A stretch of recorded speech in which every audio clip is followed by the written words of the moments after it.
کر بن جائیں، اور جو کال رسول، حال رسول اور جمال رسول کی منازل میں اپنا آپ گم کر کے ایک نئی تابانی لے کر باہر آئے، اسے کیا مرنا ہے؟ وہ تو صرف موت کا جام پی کے آرام کے لیے جاتا ہے، باقی اس کی حفاظت اللہ کے جلوے کرتے اور نبی پاک کا پیار کرتا ہے۔ سبحان اللہ۔ جو لوگ ان سے بچھڑ کے جیتے ہیں وہ مردہ ہیں، اور جو لوگ ان کے ہو کے جیتے ہیں وہ زندہ۔ سبحان اللہ۔ ان کا جسم زندہ، ان کی روح سلامت۔ البتہ روح اور جسم کا آپس میں تعلق رہتا ہے۔ ہمارے اس مسلک میں اور ہمارے مذہب میں شرح قائد بڑی مقبول کتاب ہے۔ شرح قائد نے یہ مسئلہ اٹھایا ہے کہ روح کہاں ہوتی ہے اور جسم کہاں ہوتا ہے۔ انہوں نے اس پر بحث کی ہے اور آخر میں فرمایا کہ روح جہاں بھی ہو، جسم پگھل کے ذرہ ذرہ ہو کے زمین کے ذروں میں گم ہو جائے، روح کا تعلق پھر بھی اسی قبر کے ساتھ سبحان اللہ۔ رہے جہاں بھی۔ یہ عاموں کی بات ہے، یہ عام لوگ ہیں۔ اچھا، عام لوگ، خاص لوگ، اس تفریق کو چھوڑو، مومن کی بات کرو۔ مومن جب قبرستان میں جا کے لٹا دیا جاتا ہے تو آپ جب قبرستان سے گزرتے ہیں، اول تو آپ میں سے کوئی جاتا ہی نہیں اس طرح، شاذ و نادر کی بات ہے۔ اور اگر کوئی گزرے، یہاں تو رواج ہی نہیں ہے، لیکن دیگر ممالک میں جہاں اسلام غالب ہے، قبرستان کے پاس سے گزرتے ہیں تو کہتے کیا ہے؟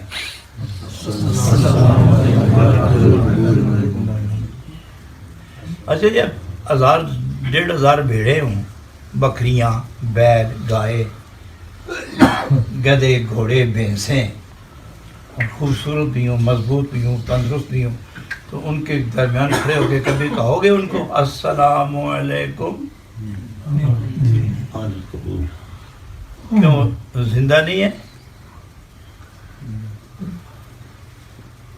زندہ نہیں ہے؟ زندہ ہے نا؟ ان کو نہیں کہتے، کیوں؟ انہیں اس کی سمجھ نہیں۔ اچھا، اب جو آپ کہتے ہیں قبروں والوں کو السلام علیکم، صرف یہ نہیں کہتے یا اہل القبور، ایک قبر میں جو لیٹے ہوئے ہو، ہم تم سے باتیں کرتے ہیں، السلام علیکم، قبراں والے ہو، سلامت ہوئے، اللہ دا نور نازل رہے تھوڑے ہوتے، تو وہ کیا کہتے ہیں؟ وہ واپس اسی طرح جواب دیتے ہیں۔ مر گئے، جو مر جائے، آپ درختوں کو، پتھروں کو، جانوروں کو صیغہ خطاب سے مخاطب نہیں فرماتے، السلام علیکم کا لفظ استقبال میں نہیں لاتے۔ عام مسلمان، اور پھر جو بندہ سو جائے، کبھی آپ نے گوارا کیا ہے؟ نہیں۔ والد صاحب سوئے، ابو ستا ہے لیکن السلام علیکم۔ ایک ہونے چاچا ہے، اور چاچے السلام علیکم، بے شک تو نہیں سنتا لیکن السلام علیکم، کیوں؟ کبھی کہا ہے آپ نے؟ نہیں۔ تو قبروں والے کیوں کہتے ہو السلام علیکم؟ سبحان اللہ۔ معلوم ہوا کہ وہ جاگتے بھی ہیں، وہ سنتے بھی ہیں، سبحان اللہ۔ اور ٹھیک ٹھاک موجود بھی ہیں۔ اب سوال یہ پیدا ہوتا ہے کہ جو لوگ جن کا جسم پگھل گیا، گل گیا، ذرہ ذرہ ہو گیا، یہ جسم خشک ہونے کے بعد مٹی جس طرح ہوتی ہے، باریک مٹی، اس طرح یہ گوشت تحلیل ہو جاتا ہے۔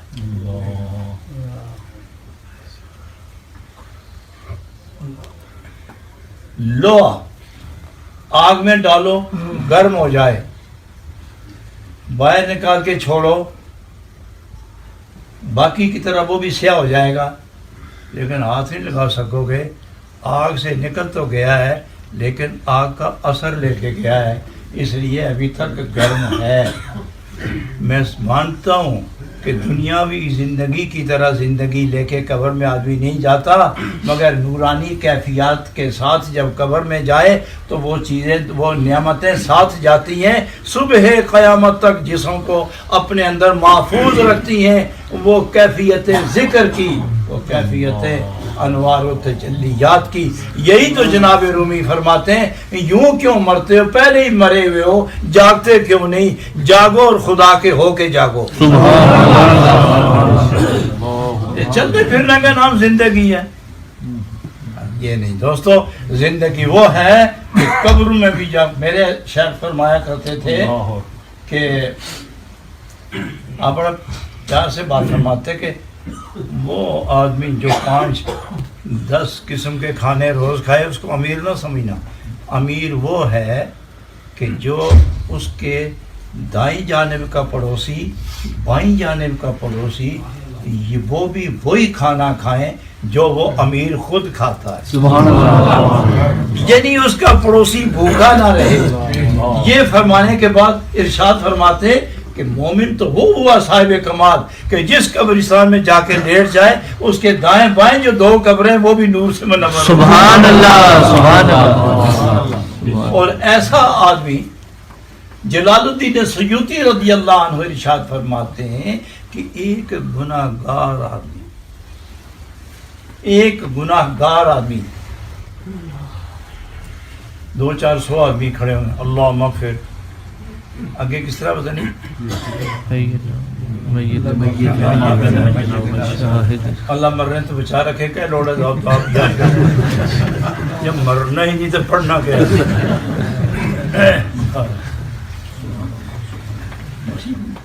سادیاں گلاں پتہ نہیں میں کیا کہہ رہا تھا،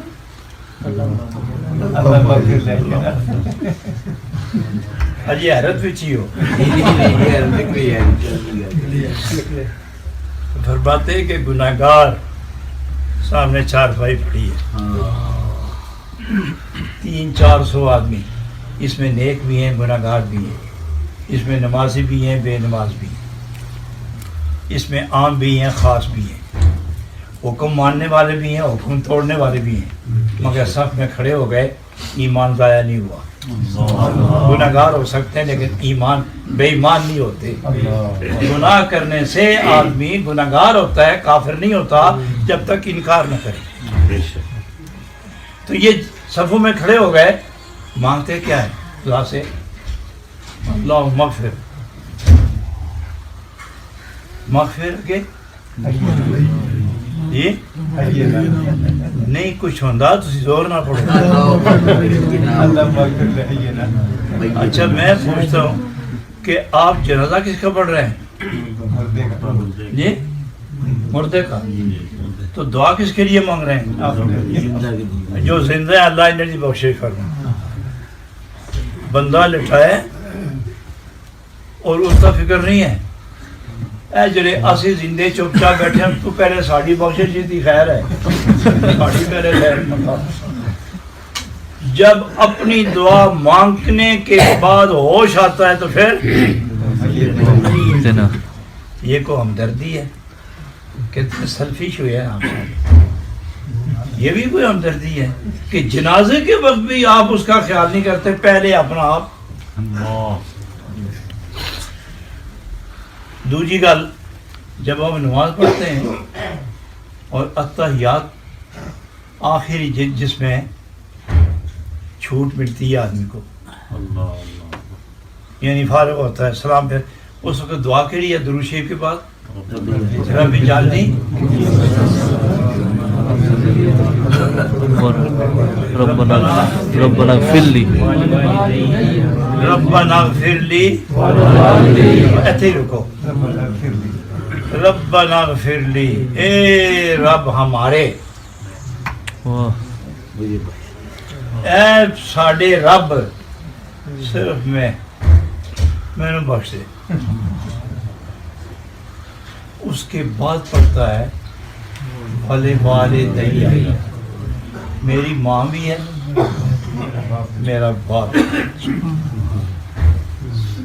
ان کو بخش دے۔ پھر اس کے بعد کیا پڑھتا ہے؟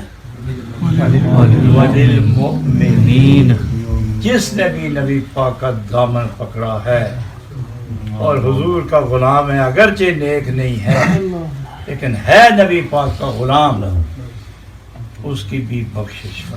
سبحان اللہ۔ یہاں میں ایک سوال کرتا ہوں اور آپ پر جواب ضروری نہیں، وہ بھی میں ہی اتنی زحمت نہیں دوں گا چونکہ آپ حیرت میں ہیں۔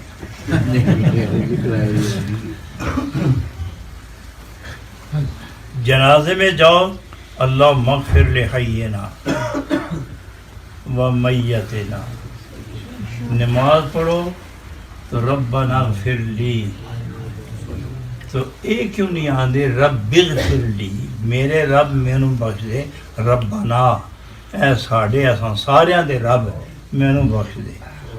سبحان اللہ، سبحان اللہ۔ جنازے میں بھی زندے اول میت بعد، حالانکہ گئے میت کے لیے، اور نماز میں بھی پہل اپنی آپ اور بعد والدین، پھر بعد میں مومن۔ اب میں پوچھتا ہوں یہ عبادت ہے، یہ خدا کی بندگی ہے، یا یہ بخشنے بخشانے کا ایک بہانہ ہے؟ یہ بندگی ہے۔ بندگی نو تو 4 رکعت نماز فرض جڑی اجے اس وقت تک نہیں پڑھی، تیرے واسطے ہے اللہ، اللہ اکبر۔ تو اللہ واسطے نواز ہے نا، تو یہ انبیاء کا ذکر، یہ اولیاء کا ذکر، یہ والدین کا ذکر، یہ ماں کا ذکر، یہ اپنیاں گلاں بندگی خدا دی، گلاں اپنیاں بندگی خدا دی، درود نبی پاک پر، بندگی اپنی، سلام مومنین پر، بندگی خدا کی اور بخشش ایمان والوں کی۔ یہ کیا ہے؟ الحمدللہ تو شروع کر دو، اگے جا کے تسی رب ایک پاسے چھوڑ کے اپنی بخشش مانگنا شروع کر دیندے ہو۔ کیسے ونڈ پائی تساں نماز وچ، ادھی اپنی مغفرت کی دعا کے لیے، ادھی خدا کی بندگی کے لیے۔ اللہ، سبحان اللہ۔ کیوں ہے یہ سلسلہ کہ جب میت کے پاس جاؤ تو پہلے اپنے لیے دعا، اور نماز میں مومن کے لیے، ماں باپ کے لیے دعا مانگو تو پہلے اپنے لیے۔ کیوں؟ اس لیے کہ یہ وہ عادت ہے کہ بندہ میت کے سامنے کھڑا ہو تو عاجزی غالب ہوتی ہے، اور عجز کے وقت اپنی کمزوریاں نظر آتی ہیں، پھر اس مالک کی طرف توجہ ہوتی ہے جو کمزوریوں کے بدلے میں سختی نہیں کرتا، معاف فرماتا ہے۔ اس عجز پر پہلے اپنے لیے مانگتا ہے، کیوں کہ اس کے بعد میں میت کے لیے دعا کروں گا، پہلے میری بخشش ہو جائے تاکہ میرے منہ سے جو بات نکلے وہ خدا جلدی قبول کرے۔ سبحان اللہ، سبحان اللہ، سبحان اللہ۔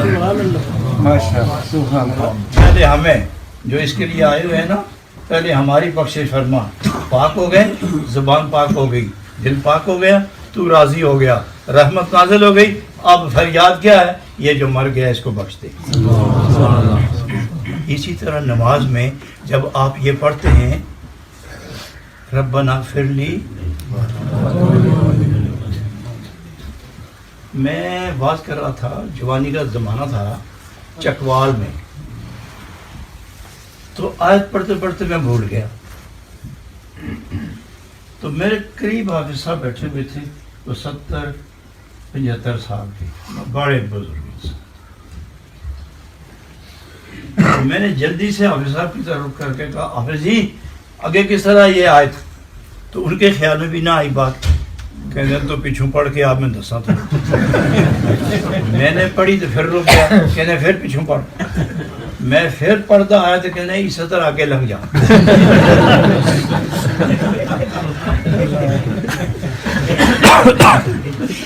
میری بڑی حیرت ہوئی، لیکن آج یاد آ گئی چونکہ ان کی توجہ تھی۔ وہ گل ہے میں تھوڑے کو پوچھنا، رب اغفر لی، ربنا اغفر لی، تھوڑا جا کے لگو نا، پہلے اپنی کیوں مانگتے ہو؟ میں یہ پوچھتا ہوں اتنے آپ نفسانی کیوں ہو گئے، اتنے لالچی کیوں ہو گئے؟ ماں کل بھی اول اور پیو کل بھی اول، کیا ہے آپ جو آپ اپنی والدہ سے افضل ہیں؟ کون ہے آپ جو اپنے والد پر فوقیت رکھتے ہیں؟ لیکن پہلے اپنے لیے کیوں مانگتے ہو؟ اس لیے کہ میں اپنے ماں اور باپ کو بخشوانا چاہتا ہوں، تو بخشا ہوا انسان جب دعا مانگتا ہے تو خدا جلدی راضی ہو کے قبول کرتا ہے۔